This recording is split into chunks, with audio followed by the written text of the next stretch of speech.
পরপর তিনটি দোকানে আগুন লেগে ভস্মীভূত হয়ে যায়। দুটি কাঠের দোকান এবং একটি সাইকেল দোকানে। পূর্বস্থলী 1 নম্বর ব্লকের সমুদ্রগড় পঞ্চায়েতের অন্তর্গত নিমতলা বাজার এলাকায় কালনা কাটোয়া STKK রোডের পাশে গতকাল রাতে হঠাৎই পরপর তিনটি দোকানে আগুন লেগে ভস্মীভূত হয়ে যায়। দুটি কাঠের দোকান এবং একটি সাইকেল দোকানে আগুন লাগে। দোকান মালিকরা নাতনঘাট থানা সিভিকের মাধ্যমে জানতে পারেন আগুন লাগার খবর। পরবর্তীতে কালনা দমকল এবং পূর্বস্থলী দমকল এসে আগুন 1 ঘন্টার চেষ্টায় নিয়ন্ত্রণে আনে। বড়সড় ক্ষতির মুখে পড়েছে দোকানদাররা। কিভাবে আগুন লাগলো বুঝে উঠতে পারছেন না।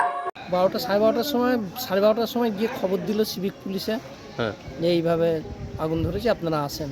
দিয়ে তারপর গেলাম, গিয়ে দেখি দাউ দাউ করে আগুন জ্বলছে।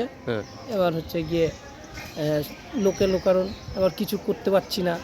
তারপর ওই পাশে সাইকেলের দোকান, ওনার গ্যাসের ইয়ে ছিল না, ওই গ্যাস ঝাড় দেওয়া গ্যাসে দিয়েছিল, তা ওইটা হচ্ছে গিয়ে ভয়েতে সবাই হচ্ছে দূরে চলে যাচ্ছে। সবাই বলে গ্যাসের সিলিন্ডার আছে, ওই ভয়েতে সবাই চলে যাচ্ছে, আর আগুন দাউ দাউ করে জ্বলছে।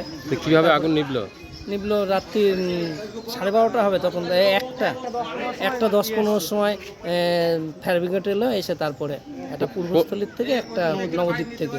তা ওনারা বলছে যে আমরা বলছি এত দেরি করে, তা বলছে যে রেল গেট বন্ধ ছিল, ট্রেনের জন্য আমরা আসতে রেল গেট তুলিনি, ওই জন্য আসতে আমাদের দেরি। কিসের দোকান আপনাদের? আমাদের কাঠের দোকান, একটা সাইকেলের দোকান আর দুটো কাঠের দোকান। মানে কেমন ক্ষয়ক্ষতি হয়েছে?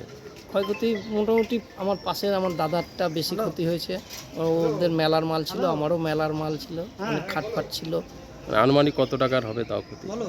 আর ওদেরটা ওরা দাদা জানে, আমারটা আমার দুটো খাট ছিল, তা আমি তো মেলায় নিয়ে গেছি খাটফাট, মিটকেস সব চৈকি ফৈকি। কোন মেলা? এই পূর্বস্থলী যে মেলা, ওই মেলার কাজ করি। বুড়ো মানুষ আর কত কাজ করবো, অল্প কিছু কাজ করি। তো দুটো দোকান ছিল? দুটো দোকান, দাদার দোকান ছিল, দাদার ইয়েতে, আর সাইকেলের দোকান ছিল, আর আমার কাঠের দোকান ছিল। দাদারও কাঠের দোকান, ওদেরই বেশি খাটফাট ছিল। আমারটাও ছিল, আমার মিটকেস ছিল দুটো, খাট ছিল দুটো, টলির মাচা ছিল 3টে, তারপরে দুটো দরজার ফ্রেম ছিল, টুল বেঞ্চি এগুলো ছিল, তারপরে শালকাঠ ছিল, সব পুরো ছাই হয়ে গেছে। চালের উপরে শালকাঠ ছিল, সব পুরো ছাই হয়ে গেছে। তাও আনুমানিক আপনার কত টাকা ক্ষতি হয়েছে? তাও তো ওইখানে 70-80 হাজার টাকার মাল ছিল।